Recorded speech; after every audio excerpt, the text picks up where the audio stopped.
don't hit the car. I've done that before. I was backing up. I forgot the car was there. I hit the back of the car. Kind of sucked, but oh well. Was no big deal. All right. What's going on YouTube? YamaYari, welcome to the channel, and in today's episode we're going to go over a few things you need to know before picking up your next bike. Sometimes people go to the dealership not knowing exactly what they want. They go in not knowing enough about the product that they're looking at or the vehicle, and at the same time they don't think of the little things that happens after you buy the bike. So if you want to check it out, stick around, stay tuned, and enjoy. If any of this content interests you, do me a huge favor. Don't forget to hit the like button. If you want, go ahead and subscribe to the channel and hit the bell notification to be notified of all new uploads. Oh snap, I need gas. I almost took off again with no gas. So guys, this is my little gas spot, and I could have swore I just filled this thing up. That must have been some time ago, because this bike's pretty good on gas. That's the only thing I like about this gas cap. It looks cool, but then it's like, what the heck do I do with this thing half the time? So I usually just stick it in my pocket. So guys, the first thing to consider when you're buying your motorcycle is your budget. Now, I know many of you guys don't want to hear that.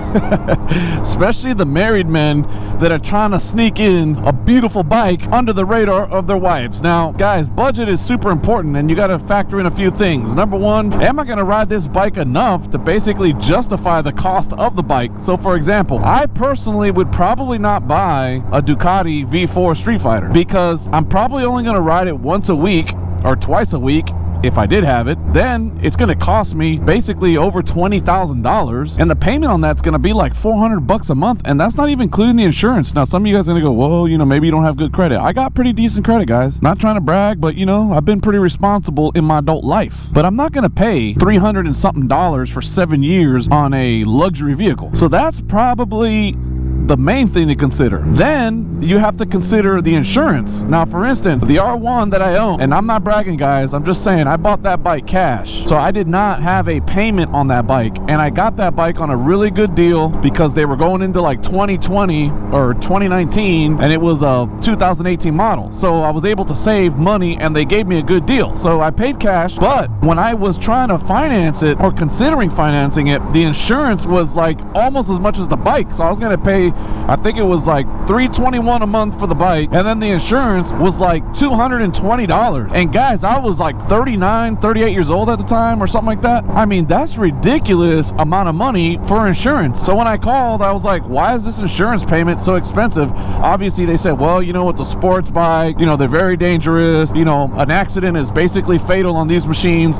yada yada yada yada, so on and so forth. So basically it talked me out of financing the bike, and I just bought it and then just got the cheapest insurance I can, which ended up being like, you know, 40 something bucks a month. So those two key factors, the price of the vehicle plus the insurance, is a big thing in my opinion. Unless you have a lot of money, then I guess you don't care. It's kind of like those guys that drive these big Hummers. You know, people say, dang man, I bet you they pay so much in gas. Listen, if you got a Hummer or a big 4x4 diesel pickup truck, the last thing that you're worried about is gas. That's just my opinion. You're not buying the vehicle for gas savings. You're buying it because it's just a machine that you really want that's super badass. So in that case, if you got the money to buy a Ducati or a BMW or a super high-end bike like a H2, all power to you. But for us regular folks, I consider YamaYari a regular bystander. We ain't got the money like that. So in consideration of the price of the bike and what it's going to cost me for insurance, just with those factors alone, to me, budget and price is the number one thing you should consider when picking up a bike. What the heck is that? River Cruise tent. That thing's been sitting back there a long time. Guys, the second thing to consider when picking up your next motorcycle is obviously going to be the style. And what I mean by that is you have to really factor in, okay, what kind of a motorcycle driver am I? Am I a track star? Am I a commuter? Am I a hooligan? Am I boring like YamaYari? Like, you got to really figure out what style riding you're going to do in order to incorporate that with the next bike that you buy. When I first got my 2018 R1, I was not going to buy the R1. I had just come off of a 701 Vitpillen, which I loved a lot. It was a super cool kind of like retro cafe style bike. But unfortunately, it was the first generation of that bike from Husqvarna release, and it had a bunch of issues. It was leaking gas, the slave cylinder went out, then the master cylinder went out, and I was having all these issues. So the dealership basically said, hey man, we're sorry, come back, we're gonna redo the deal. You pick something else. So after talking to my buddy Josh, he was like, hey man, you can't go wrong with an MT-09. And I was like, yeah, you're right. I had already done some research on the bike, and I was really impressed with what I saw through YouTube and other people at the bike meet that had them. So I was thinking, you know what? I think the MT-09 is a perfect fit for me. On the way over there to get it, Josh calls me back up and says, dude, they have a 2018 R1 on sale. Holy crap. Please go look at it. So not really knowing about the R1 other than I knew it was an R1, I knew it was a leader bike, and I knew it was expensive. I went and I looked at it, and obviously guys, it's like buying a Ferrari. I mean, it's like every man's dream is to have a leader sports bike that'll do 0 to like 100 in less than 4 seconds or whatever the case may be. So once I sat on it, I looked at it and just started walking around it, I found love and I pulled the trigger, and bam, I ended up with the 2018 R1. But to the point, my style riding is that I'm not an aggressive rider. You're not gonna see me speeding down the highway like a madman, cutting through traffic. You're not gonna see me trying to pop wheelies or power wheelie. You're not gonna see me trying to race other people. I'm not that style rider. So because I bought that bike really not knowing and identifying the style rider that I am, it ended up being kind of a waste of money. Back to the point, guys. The thing is that I bought the bike not really knowing who YamaYari was at the time as a rider. Now, I will tell you guys, I have developed into a more aggressive rider. I will not put that on the channel because I don't want to influence people to the dark side. But I do get on it.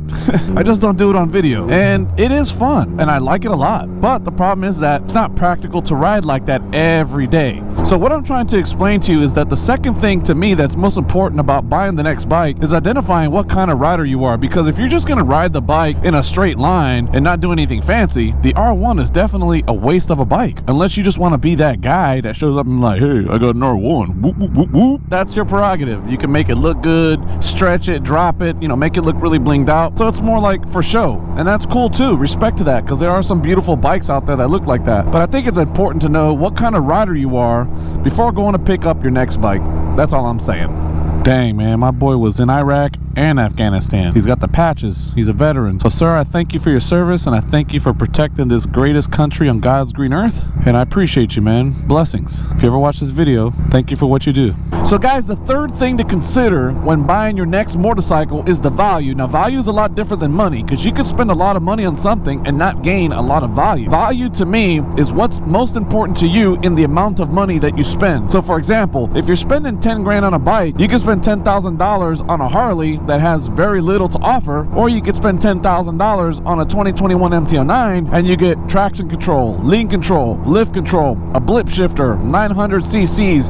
You get like over 70 pounds of torque. I mean, there's a lot of value within the same price range. So to me, value is super important, because why? A lot of times we go spend money on things that in the long run don't give us nothing back in return. Now, I will say, and we all know, that most Harleys do hold somewhat of a value. Like when you go to resell it, they usually sell pretty decent. But a Yamaha MT-09, if you've been looking at the trend, they hold their value really well. I mean, there's guys that are still selling 2015 FZ09s, and they're still pulling in $5,000-$6,000 depending on how they look and what upgrades they have, things of that nature. So my point is that when you buy something that has a lot of value, in the long run, you get a lot back in return for that investment. I don't even know if it's considered an investment, because we all know that everything depreciates. But if you're going to lose money on something, why not lose the least amount possible? So to me, value in your next purchase, whether it's an option, upgrades, longevity, long-term, whatever the case may be, you want a bike that's got a lot of value, that's going to get you the most bang for your buck. And in the end, when you go to get rid of it, trade it, sell it, whatever, you get the most back in return with money, cash in hand. Guys, that's beautiful Lake Monroe right there. So nice, man. Such a beautiful lake. What's up, bro? Oh man, that's wrong. I don't understand that about Harleys. Harley riders, dang. You can say hi to people sometimes. I don't get it. Just because I'm on a street bike don't mean we can't be bros. Remember, you know what they say, bros, I ain't gonna say the rest.